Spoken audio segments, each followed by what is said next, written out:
नमस्कार मित्रांनो, मी सोमनाथ स्वागत करतोय तुमचं आपल्या सोम मराठी सपोर्ट या युट्यूब चॅनलवरती. मित्रांनो, आर-टी 25% रिझर्वेशन 2025-26 या अकॅडमिक इयरसाठी जे ॲडमिशन चालू होणार आहे मित्रांनो, त्याच्या आधी तुम्हाला तुमच्या घराशेजारी, तुमच्या घराजवळील ज्या काही आर-टी अंतर्गत शाळा येतात, त्या शाळेची नावे माहिती असणं गरजेचं आहे. त्यामुळे मित्रांनो, हा व्हिडिओ बनवत आहे. या चॅनलवरती जे व्हिडिओ आपण आर-टी रिलेटेड अपलोड केलं होतं, त्याच्या रिलेटेड मित्रांनो त्याच्यावरती भरपूर कमेंट आलेले आहेत, की आपल्या घराशेजारील आर-टीच्या शाळा कोणत्या आहेत, हे कसं पाहायचं याच्यावरती ही व्हिडिओ बनवायचं सांगण्यात आलं होतं. त्या अनुषंगाने हा व्हिडिओ बनवत आहे मित्रांनो.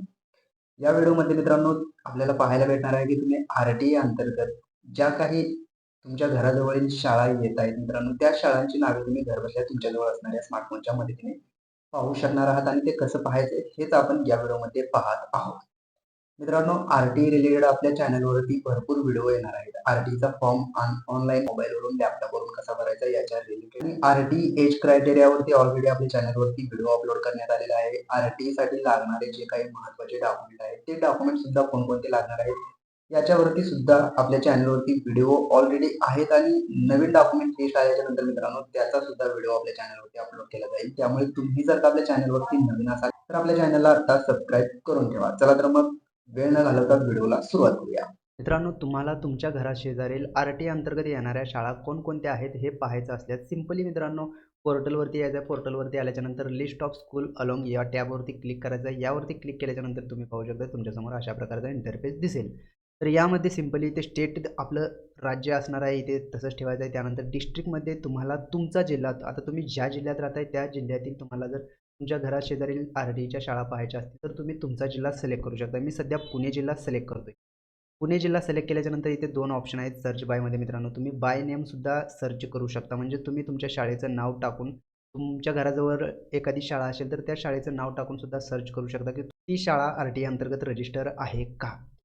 सर्वात महत्त्वाचा पॉईंट मित्रांनो, मला जे बेस्ट वाटतं ते बाय तालुका, बाय ब्लॉक यावरती क्लिक केल्याच्यानंतर तुमच्या तालुक्यामध्ये जेवढ्या काही आर-टी अंतर्गत शाळा रजिस्टर्ड झालेल्या आहेत, त्या शाळांची संपूर्ण नावे दाखवली जाणार आहेत. त्यामुळे मी इथेच क्लिक करतोय आणि सिंपली ब्लॉकमध्ये तालुका सिलेक्ट करून घेतोय. तुम्ही तुमचा तालुका सिलेक्ट करून घ्यायचा आहे. मी सध्या इथे पिंपरी सिलेक्ट करतोय. पिंपरी सिलेक्ट केल्याच्यानंतर एक ऑप्शन आपल्याला अवेलेबल झालेला आहे. आर-टी कोटा जे दिलेला आहे, यामध्ये ऑल दिलेला आहे आणि आर-टी दिलेला आहे. तर आपल्याला आर-टी अंतर्गत ज्या काही शाळा येतात त्या शाळा पाहायच्या आहेत. त्यामुळे मी आर-टी कोटा या ऑप्शनवरती क्लिक करतोय आणि इथे 25-26च राहू देतोय. कारण अकॅडमिक इयर 25-26चं ॲडमिशन चालू आहे. त्यामुळे मी हेच ठेवतोय आणि सिंपली इथे खाली सर्च जे ऑप्शन दिलेलं आहे, या ऑप्शनवरती मी क्लिक करतोय. सर्च या ऑप्शनवरती क्लिक केल्याच्यानंतर तुम्ही पाहू शकता तुमच्यासमोर तुमच्या तालुक्यामध्ये जेवढ्या काही आर-टी अंतर्गत शाळा येतात, त्या शाळेंची नावे तुम्हाला इथे दाखवली जाणार आहेत. तर सध्या पिंपरीमध्ये मित्रांनो 61 शाळेंचं रजिस्ट्रेशन झालेलं आहे आणि 61 शाळेंची नावे तुम्हाला इथे पाहायला भेटणार आहेत. तर तुमच्या घराशेजारील ज्या कोणत्या शाळा आहेत त्या शाळेचं नाव तुम्ही इथे या लिस्टमध्ये आहे का पाहू शकता मित्रांनो. पाहिल्याच्या नंतर मित्रांनो शाळेचं जर नाव असेल तर सिंपली मी एखादी शाळा सिलेक्ट करतोय, तुम्हाला दाखवतो. यावरती क्लिक करतो. यावरती क्लिक केल्याच्यानंतर तुम्ही पाहू शकता तुमच्यासमोर अशा प्रकारचा इंटरफेस दिसेल. यामध्ये तुम्ही पाहू शकता शाळेचा कोड असणार आहे, शाळेचं नावसुद्धा असणार आहे, इस्टॅब्लिश्ड इयरसुद्धा दाखवलं जाणार आहे आणि शाळा कितवीपर्यंत आहे हे सुद्धा तुम्हाला दाखवलं जाणार आहे. फ्रॉम 1 to 10th स्टँडर्ड म्हणजे ही शाळा मित्रांनो 1ली ते 10वी पर्यंत ही शाळा आहे मित्रांनो. त्यानंतर खाली इथे पाहू शकता स्कूल टाइप दिलेला आहे, स्टेट, पूर्ण ॲड्रेस तुम्हाला इथे पाहायला भेटणार आहे शाळेचा मित्रांनो. त्यानंतर थोडंसं वरती येऊयात.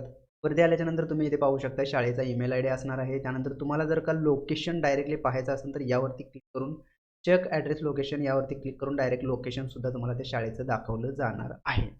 तर सिंपली इथे पाहू शकता स्कूल एंट्री लेवल कधीपासून आहे तर फर्स्ट स्टँडर्डपासून इथे ॲडमिशन चालू आहे आणि फर्स्ट स्टँडर्डसाठी बालकाचं वय किती असलं पाहिजे तर तुम्ही इथे पाहू शकताय 5 इयर 11 मंथ 15 डेज म्हणजेच मित्रांनो मिनिमम वय हे 5 वर्ष 11 महिने 15 दिवस असलं पाहिजे आणि ते मॅक्झिमम मित्रांनो तुम्ही पाहू शकताय 7 वर्ष 5 महिने 30 दिवस दिवस हे मॅक्झिमम वय म्हणजे हे 5 वर्षाच्या आणि 7 वर्षाच्या आतमध्ये तुमच्या बालकाचं वय असणं गरजेचं आहे फर्स्ट स्टँडर्डसाठी. या शाळेमध्ये टोटल आर-टीच्या वॅकन्सीज किती आहेत तुम्ही पाहू शकता 23 वॅकन्सीज या शाळेमध्ये दाखवत आहे. तर असे 1 बाय 1 तुम्ही शाळा मित्रांनो सिलेक्ट करून चेक करू शकताय.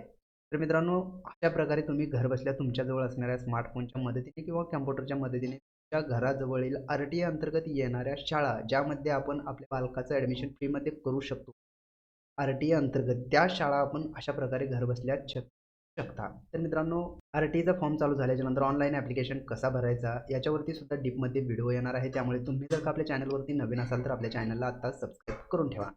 जेणेकरून आम्ही अपलोड केलेला व्हिडिओ सर्वात आधी तुम्हाला पाहता येईल. आणि सर्वात महत्त्वाचा पॉईंट मित्रांनो, आपल्या भरपूर ऑडियन्सनी कमेंट केलेलं आहे की सर, आपल्या घराशेजारील आर-टी अंतर्गत येणाऱ्या शाळा कशा चेक करायच्या? तर त्यांच्या कमेंटला उत्तर म्हणून हा व्हिडिओ बनवलेला आहे मित्रांनो. हा व्हिडिओ पूर्ण पाहून घ्या, तेव्हा तुम्हाला समजणार आहे. चला तर मग भेटूयात पुढील व्हिडिओमध्ये. धन्यवाद मित्रांनो.